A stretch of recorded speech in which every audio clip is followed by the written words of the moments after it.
पवार साहेब आणि त्यांनी उभी केलेली महाराष्ट्राची संस्कृती आपल्या माणसांना शब्दांच्या तराजूमध्ये कधी मोजायचं नसतं आणि जिथे पवार साहेब उभे तिथे जास्त बोलायचं नसतं। मी विनंती करतोय आदरणीय शरदचंद्रजी पवार साहेब यांना, रामकृष्ण हरी। आदरणीय पवार साहेब। अच्छा,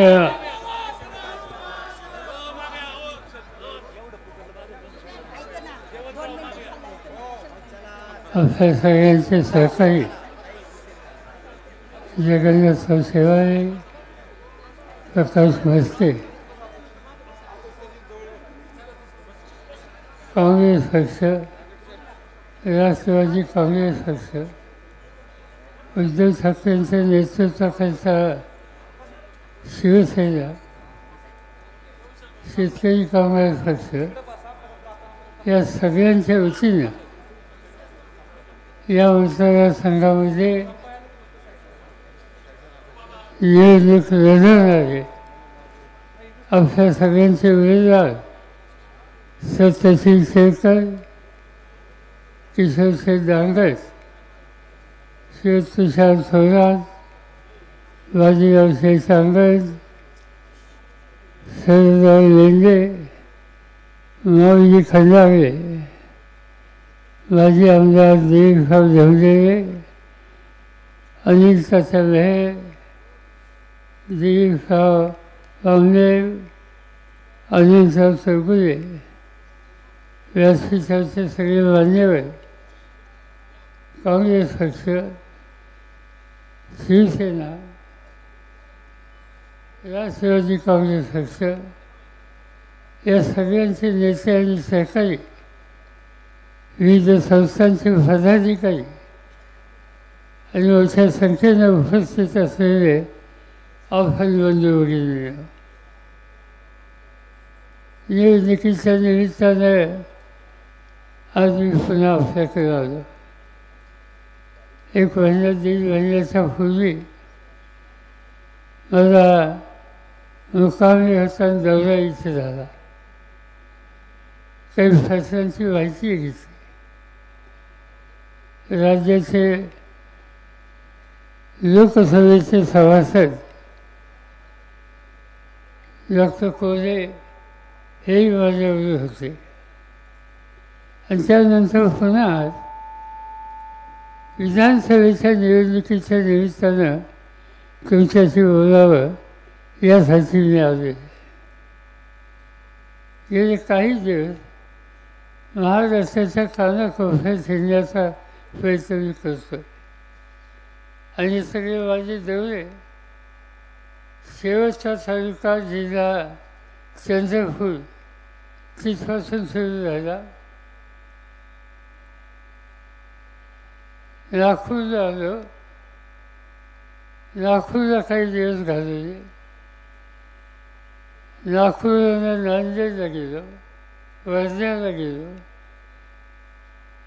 नांदेडवरून वीरला गेलो, वीरवरून जालन्याला गेलो, जालन्यावरून उस्मानाबाद, उस्मानाबादवरून जळगाव, जळगाववरून धुळे, धुळ्यावरून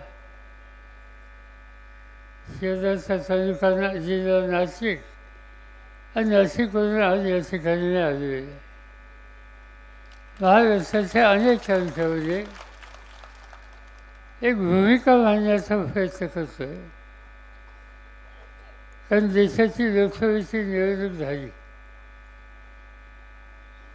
या निवडणुकीमध्ये तुम्ही लोकांनी अतिशय चांगलं काम केलं आणि एक जबरदस्त शक्ती आम्हाला लोकांना दिली। लोकसभेकडे आम्ही अधिक लक्ष दिलं होतं आणि त्याचं महत्त्वाचं कारण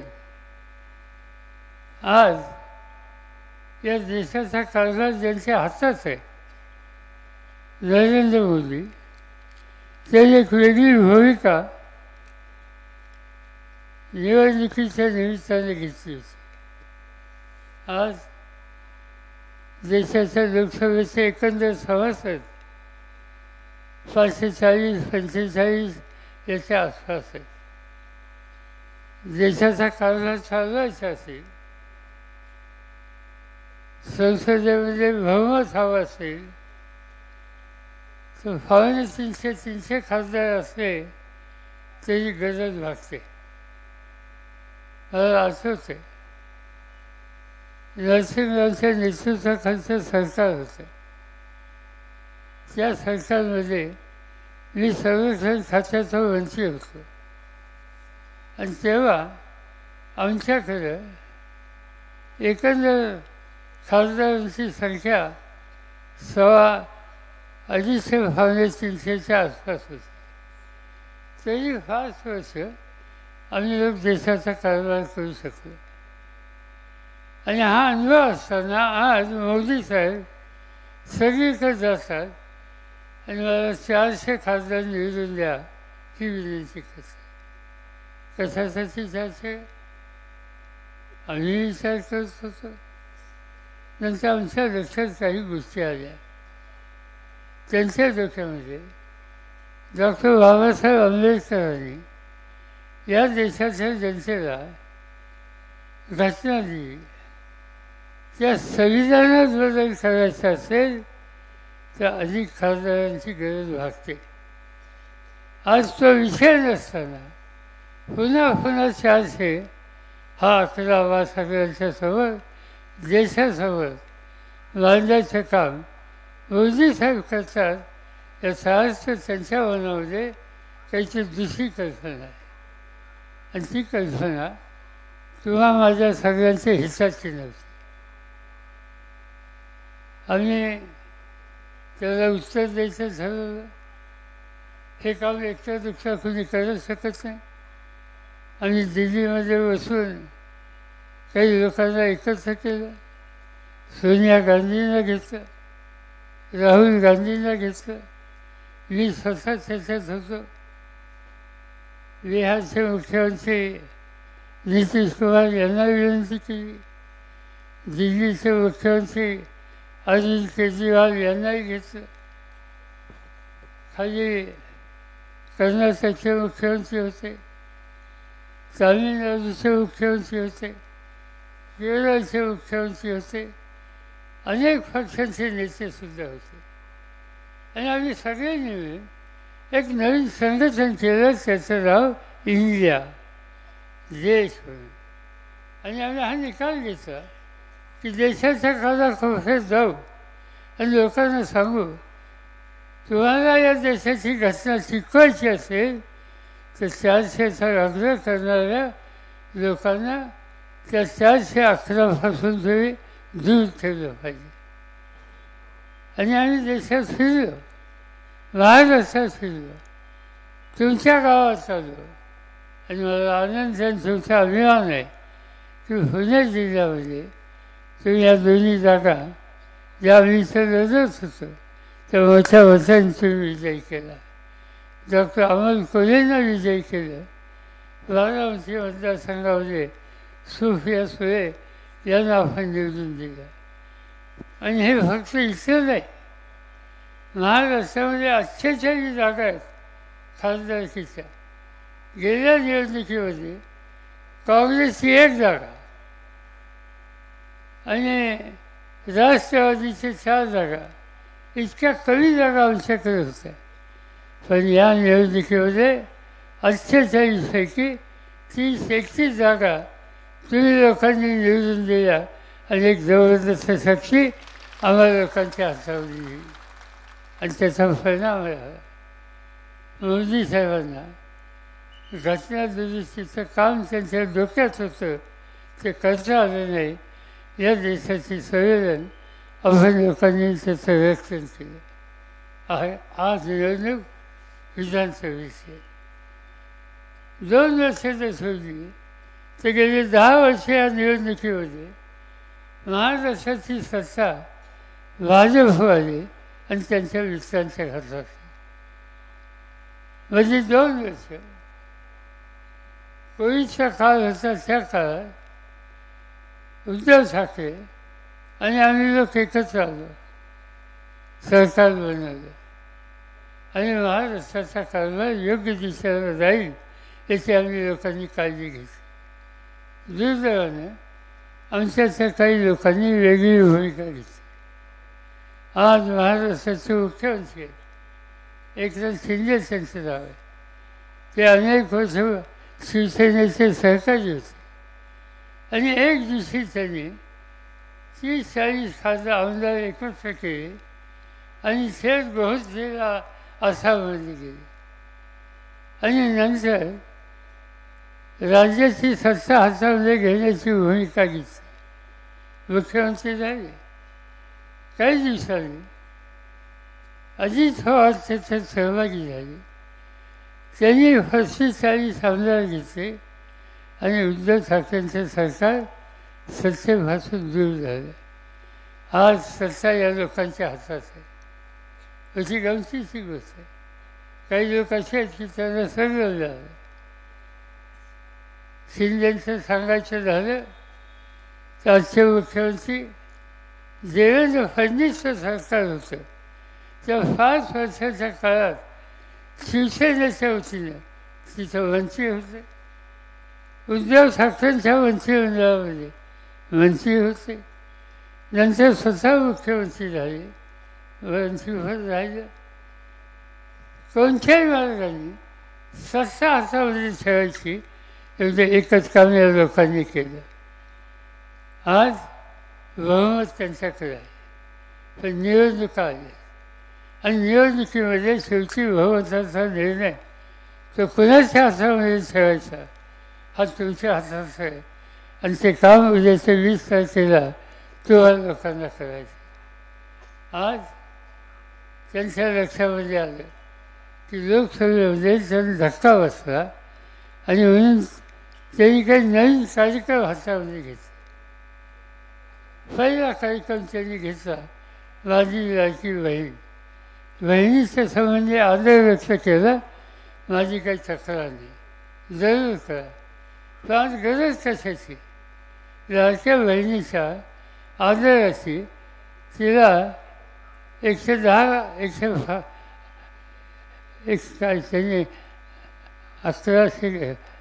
1500 रुपये या रकमेची गरज अधिक आहे का तिच्या रक्षणाची गरज आहे? माझ्या मते आज तिच्या रक्षणाची गरज आहे. महाराष्ट्रामध्ये गेल्या 8 महिन्यामध्ये 1600 मुलींना त्यांचं अपहरण झालं. कुणी अपहरण केलं हे माहिती नाही. कुणी चौकशीत कुणी सापडलं नाही. तेव्हा ठाऊक असेल ठाणे जिल्ह्यामध्ये एका शाळेमध्ये 2 मुलींचे अत्याचार केले गेले. त्याची चौकशी होत होती. ती नंतर झाली. गुन्हेगारांना पकडलं. आज हे प्रकार महाराष्ट्राच्या अनेक ठिकाणी सतत होतं आणि त्यामुळे आज मुलींना, महिलांना, भगिनींना कौतुक शिक्षा करून 1500 रुपये हातामध्ये ठेवायचे का तिथं रक्षण राहील, संरक्षण करता येईल अशा प्रकारची कामगिरी करायची. आणि आमच्या सगळ्यांचा आग्रह आहे की 1500 द्यायचेच, तुम्ही काय करायचं ते करा. आम्ही हे ठरवले एकच येईल. जर तुम्ही वर्षाचा फाशीभाग दिला तर या राज्याच्या महिलांना आम्ही 3000 रुपये महिना देऊ. त्यांना स्वतःच्या पायावर उभं करू. त्यांना एसटीचा भाग फुकट देऊ आणि त्यांच्यावर त्रास देणारे, गुन्हेगारी करणारे जे कुणी असतील त्यांची अत्यंत सक्त कारवाई करू आणि भगिनीचं रक्षण करू. हा कार्यक्रम आम्ही लोकांनी हातात घेतला. दुसरा प्रश्न आमच्या पुढे शेतकऱ्यांच्या आत्महत्याचा. आज आत्महत्या ही गोष्ट नियम झालेली आहे. जो बळीराजा कष्ट करतो, घाम करतो, अन्न पिकवतो, सर्व देशाच्या भुकेचा प्रश्न हा सोडवतो, तो बळीराजा आज आत्महत्याचा रस्ते जातो, तो जीव देतो. मला आठवतं यवतमाळ जिल्ह्यामध्ये माझ्याकडे शेती खातं असताना एका शेतकऱ्याने आत्महत्या केली. मला समजलं. तातडीनं प्रधानमंत्र्यांना घेऊन मी त्या ठिकाणी गेलो. ज्या घरात आत्महत्या झाली त्याचा खर्च होऊनच गेला त्या ग्रस्ताच्या पत्नीला भेटलं. लहान मुलं होती, लग्नात झालेली मुलगी होती आणि तिला आम्ही विचारत होतो तुझ्या नवऱ्याने आत्महत्या का केली. ती विचारी काही उत्तर देऊ शकत नव्हती. लाज रडत होती. मी समजून सांगितलं आणि तिने सांगितलं की प्रकार व्हायचे नसतील तर तू सत्य आम्हाला सांग, आम्ही काही ना काहीतरी केल्याशिवाय राहणार नाही. का तुझ्या नवऱ्याने आत्महत्या केली. तिने सांगितलं माझा नवरा शेतीत कसं घेणार होता. मुख्य पीक कपाशीचं होतं. कापसासाठी बियाणं घेतलं, औषधांनी फवारणीची व्यवस्था केली. सोन्यासारखं पीक आलं. त्यासाठी सोसायटीचं कर्ज काढलं होतं आणि ते झाल्याच्या नंतर पीक आल्यावर एक दिवशी अतिवृष्टी झाली आणि सोन्यासारखं पीक हे उद्ध्वस्त झालं. पुढच्या वर्षी काही ना काहीतरी केलं पाहिजे. बँक सोसायटी घेतलेलं कर्ज फेडलं नाही, त्यावेळेस थकीत केलं आणि त्या ठिकाणी शेवटी खाजगी सावकाराच्याकडून कर्ज घ्यायचा प्रसंग माझ्या नवऱ्याला. कर्ज घेतलं, पुन्हा 4-5 एकर कापूस लावला आणि पुन्हा त्या वर्षी लावल्या नावाचा एक रोग येतो. तो कापसात झाला आणि सोन्यासारखं सगळं पीक गेलं. पीक गेलं पण कर्ज गेलं नाही. पीक गेलं, सावकाराचे कर्ज कमी झालं नाही. आणि एक दिवशी सावकार दारात आला आणि पैशाची वसुली मागायला लागला. देण्याची ताकद नव्हती. त्याने माझ्या घराची वांदी कुंडी बाहेर काढली. अमृतचा पंचनामा झाला. मुलीचं लग्न झालं होतं. ती त्या ठिकाणी मोजलं गेलं. माझ्या बालकाला सहन झालं नाही. तो दुसऱ्या दिवशी बाजारात गेला, इंजिनची वाची घेतली, घरी आणलं, घटाघटा झाला आणि जीव देऊन टाकला. कशामुळे घडलं हे? त्याच्या डोक्यावरचं कर्ज फेडण्याची त्याची ताकद राहिली नाही. त्याच्या घराची भांडी खुली बाहेर निघाली. त्याच्या अमृता पंचनामा झाला आणि ते त्याला सहन झालं नाही. त्यासाठी हा प्रसंग त्याच्यावर आला. आम्ही लोकांनी जाऊन त्याचा विचार केला, काहीतरी केलं पाहिजे. या देशामध्ये मध्यंतरी 16 उद्योगपती आहेत. त्या 16 उद्योगपतींच्या डोक्यावर जवळपास 18,000 कोटीचं कर्ज होतं आणि आजच्या केंद्र सरकारने ते कर्ज माफ केलं. त्या 16 उद्योगपतींचं कर्ज माफ होतं आणि काळ्या आईची इमान राखणारा, राबणारा हा शेतकरी यानं त्या कर्जात संकटावर आला तर त्याला ठग वकिलात बनवून त्याच्या घराची भांडी कुंडी बाहेर काढायची, त्याला मदत करायची नाही. पण आजचे प्रधानमंत्री या बाबतीत दुर्लक्ष करणारे होते. त्यांनी यासाठी काही केलं नाही. आम्हाला लोकांच्या हातात सत्ता असताना मला आठवत आहे, आत्महत्या केल्याच्या नंतर केंद्र सरकारच्या मंत्रिमंडळामध्ये मी स्वतः ठराव आणला आणि देशातल्या शेतकऱ्यांच्या डोक्यावरचं कर्ज हे माफ करायचा निर्णय घेतला आणि थोडं नाही 71,000 कोटीचं कर्ज त्यावेळी माफ करून टाकलं. शेतकऱ्याला कर्जातून बाहेर काढली. आज ती अवस्था नाही. शेतकरी अडचणीचा, शेतीमालाच्या किमती घसरल्या. आजच्या काही गोष्टीच्या किमती ठीक आहेत, पण काय अवस्था होती काही दिवसापूर्वी. कांद्यासारखं पीक आज मी नाशिक जिल्ह्यात आलो, लासलगावला होतो, निफाडला होतो. त्या सगळ्या ठिकाणी कांद्याचं पीक हे अत्यंत महत्त्वाचं. आणि मध्यंतरी कांदा उत्पादक संकटात गेला. का? त्याच्या घामाची किंमत त्याला मिळते. आणि या देशामध्ये ज्यांच्या हातात राज्य आहे त्यांना नेहमी एका गोष्टीची चिंता असते. पिकासो त्याच्या हिताची चिंता त्याला कधी नसते. कांदा निर्यात करायचा निर्णय घेतला तर सरकारने विरोध केला, निर्यातीला बंदी घातली. का? इथं कांदा वाढेल, त्याची किंमत वाढली. मला आठवत आहे की मी ज्या खर्चाचा मंत्री असताना एका वर्षी आणि कांद्याचा निर्यात केला, परवानगी दिली. कांद्याचे भाव वाढले. दुसऱ्या दिवशी पार्लमेंटचं अधिवेशन. मी अधिवेशनाला गेलो. शेती खात्याचं मंत्री होतं आणि सभागृहात गेल्याच्या नंतर पाहिलं काय, गळ्यामध्ये कांद्याचा माळा घालून भाजपचे खासदार त्या ठिकाणी उभे होते आणि माझ्या विरुद्ध घोषणा देत होते. घोषणा काय देत होते? शरद पवार होश में आओ, अनाज की कीमत बहुत रुपये की, खाने का खाना मुश्किल हो गया, खाना पकाना मुश्किल हो गया, होश में आओ, अनाज की कीमत, प्याज की कीमत कम करो. अशी गमतीची गोष्ट. मला विचारलं अध्यक्षांनी, तुमचं म्हणणं काय? मी म्हणलं स्वच्छ सांगतो, कांदा हा जिल्ह्यात शेतकऱ्याचं पीक आहे. वर्षाचं 1-2 हंगाम येतात, 2 पैसे कधीतरी मिळतात. त्या शेतकऱ्याला कधीतरी 2 पैसे मिळाले ते एवढं कांद्याची माळ गळ्यात घालून दंगा करायची काही आवश्यकता नाही. आणि मी स्वच्छ सांगतो, तुम्ही कांद्याची माळ घाला, जसं कवल्याची माळ घाला, शेतकऱ्याची किंमत मी कमी होऊन देणार नाही नाही नाही त्यांची किंमत देईल. असा निकाल त्या ठिकाणी घ्यावा लागतो. आजच्या सरकारला ही भूमिका मान्य नाही. ते शेतीमालाची किंमत वाढवायची नाही हेच भूमिका घेतात. आत्ताच सत्यशीलने कारखान्याचं सांगितलं. कारखाना तुम्ही उत्तम रीतीने चालवता.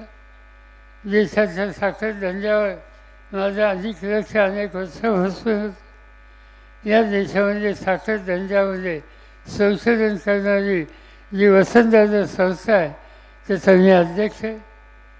जरूर या कामाला आम्ही मदत करतो. प्रश्न मानतो, मध्यंतरी साखरेची किंमत खाली घसायला लागली. आम्ही लोकांनी मागणी केली की निर्यात करा. जगात जिथं साखर पाहिजे तिथं महाराष्ट्राची देशाची साखर पाठवा. निर्यात झाली तर किमती वाढतील.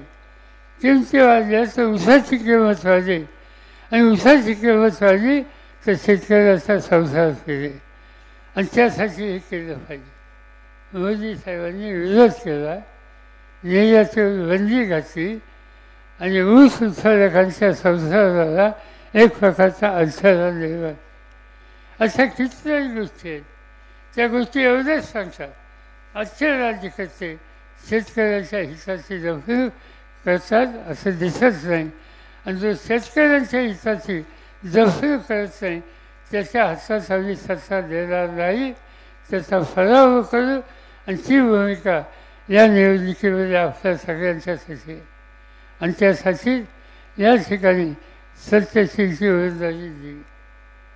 त्यांच्या वडिलांनी कारखाना चालवला. ते स्वतः आम्हाला लोकांच्यावर खासदार होते. अलीकडच्या काळामध्ये ही जबाबदारी सत्यशीलने घेतली. तुम्हा लोकांनी त्यांना सहाय्य केलं आणि महाराष्ट्राचा चांगला कारखाना म्हणून तुमच्या कारखान्याचं आज नावलौकिक संबंध देशामध्ये आहे. त्याचा मला अभिमान असतो. ज्याचा उल्लेख त्यांनी आत्ता केला. तिन्ही देशाचा शेती खात्याचा मंत्री असताना दरवर्षी उत्तम कारखाने कोण चालवतो याचा अभ्यास केला जातो. त्यांना बक्षीस दिलं जातं. आम्हाला लोकांच्या हातून ते दिलं जातं. आणि मला अनुभव आहे की ज्या ज्या वेळेला बक्षिसाच्या कार्यक्रमाला मी गेलो त्यावेळेला बक्षीस त्यांना मिळाला त्या यादीमध्ये तुमच्या कारखान्याचं नाव हे सुरुवातीला होतं, तुमच्या चेअरमनचं नाव होतं. मला अभिमान असतो की माझ्या राज्याचा एक तरुण प्रतिनिधी कारखाना उत्तम चालवतो आणि देश पातळीचं बक्षीस घेतो. आपल्या सगळ्यांना अभिमान असावा असं प्रकारचं काम आज त्यांच्याकडे होतं. आणि त्यासाठी आता निवडणूक आली. आम्ही ठरवलं निवडणुकीची सूत्र, निवडणुकीतून तिकीट आणि तिकीट दिल्यानंतर निवडून आणलं आणि त्यानंतर महाराष्ट्राच्या विधानसभेत प्रतिनिधी म्हणून पाठवणं यासाठी आम्ही त्यांचा विचार केला. यापूर्वीसुद्धा माझं लक्ष होतं. मला आठवत आहे की वल्लभशेठ बेनके आमचे सहकारी होते, माझ्या विरोधात त्यांनी काम केलं. हा श्री सहकार्याने साथ दिली. त्यांच्यानंतर त्यांचे चिरंजीव यांनी काम करावं अशा प्रकारची अपेक्षा माझी स्वतःच्या अनेकांची होती. पण दुर्दैवाने त्यांनी वेगळा रस्ता घेतला. कधी माझ्याबरोबर, कधी दुसऱ्याबरोबर. आणि शेवटी अलीकडच्या काळामध्ये त्यांनी ज्या लोकांनी आत्तापर्यंत आपल्या विचाराला, आपल्या वडिलांच्या विचाराला साथ दिली, शक्ती दिली, त्यांच्यावरचा संपर्क हात सोडून जे फक्त फोडतात, चुकीचं राजकारण करतात, त्यांच्यावर जायचा निर्णय त्यांनी घेतला. मी आपल्याला स्वच्छ सांगू इच्छितो की आज पक्ष फोडणं त्याला अक्कल लागत नाही. एखादी गोष्ट उभी करणं त्याला अक्कल लागते. एखादी गोष्ट उद्ध्वस्त करणं त्याला अक्कल लागत नाही. आणि जिथं अक्कल नाही, अक्कल लागत नाही, याची आठवण ज्यांना होत नाही त्या लोकांना त्यांची जागा दाखवण्याचा निकाल घ्यावा लागतो. आणि उद्याच्या निवडणुकीमध्ये जुन्नर तालुक्यातल्या सगळ्या माझ्या बंधू भगिनींना माझ्या आग्रहाने सांगणे की या तालुक्यामध्ये आज इतर राजकारण चुकीच्या रस्त्यावर न्यायचं काम तुमच्या जुन्या आमदाराकडून होत असेल तर त्याचा निकाल मला घ्यावा लागेल. आणि तो निकाल साधासुद्धा नाही. उद्याच्या निवडणुकीमध्ये त्यांच्या हाताची सत्ता ही काढून घ्यावी लागेल आणि सांगावं लागेल हा शिवछत्रपतींचा महाराष्ट्र आहे. शितुरी जो करतो, धोकेबाजी करतो, त्यांना शिवछत्रपतींनी कधीही माफ केलेली नाही. आज ती अवस्था तुम्ही करून ठेवली आहे. आणि फंड फिरतात, लोकांची फसवणूक, आपल्या सहकार्यांना साथ न देण्याची भूमिका या रस्त्याने तुम्ही जात असाल तर हा जुन्नर तालुका शिवाजी महाराजांचा तालुका, त्यांच्या विचाराचा तालुका, त्या विचारांना भूमिका घेणाऱ्या लोकांचा हा तालुका स्वस्त बसणार नाही. तर उद्याच्या निवडणुकीमध्ये त्यांची जागा कायही दाखवल्याशिवाय राहणार नाही. मला मनापासूनचा आनंद आहे. या स्थितीमध्ये शिवसेना असेल, काँग्रेस पक्ष असेल, राष्ट्रवादी असतील, अन्य सरकारी असतील, सगळ्यांनी एक दृष्टीने या भूमिकेला पाठिंबा द्यायचं ठरवलं. आणि आनंद मला एका गोष्टीचा आहे की सत्यशीलसारखा एक तरुण कार्यकर्ता जो आज तुम्हा सगळ्यांचं नेतृत्व करण्याच्यासाठी, तुमच्यासाठी कष्ट करण्याच्यासाठी, तुम्हाला जीवाभावानं साथ करण्याच्यासाठी आज या ठिकाणी आला आहे, त्याला मोठ्या माणसाने तुम्ही विजय केलं पाहिजे. त्याबरोबर अन्य पक्षाचे लोक आहेत, शिवसेनेचे लोक आहेत, सरदार लेंडेंच्यासारखे सहकारी आहेत, अनेकांची नावं घेताची. या सगळ्यांनी या संकटाच्या परिस्थितीमध्ये आपली एकी ठेवली, जबरदस्त शक्ती दाखवली आणि सत्यशीला निवडून आणण्याच्यासाठी तेव्हा सगळ्यांची तयारी आहे. ही भूमिका आम्हा लोकांच्या समोर तुम्ही मांडली, त्याबद्दल तुम्हा सगळ्यांना अंतःकरणापासून धन्यवाद देतो. आणि आता उच्च 4 दिवस 6 दिवस जे काय आहेत त्या 6 दिवसामध्ये रात्रीचा दिवस करा. लोकांना समजून सांगा, खून त्यांना सांगून सांगा. तुतारी वाजवणारा माणूस त्याचं महत्त्व सांगा. आणि निवडणुकीमध्ये हा तालुका इतिहास बनवणारा आहे या प्रकारची भूमिका सगळं महाराष्ट्राला कळेल ही काळजी तुम्ही घ्या. एवढंच सांगतो आणि पुढच्या सभेला जायला परवानगी घेतो. जय हिंद, जय महाराष्ट्र.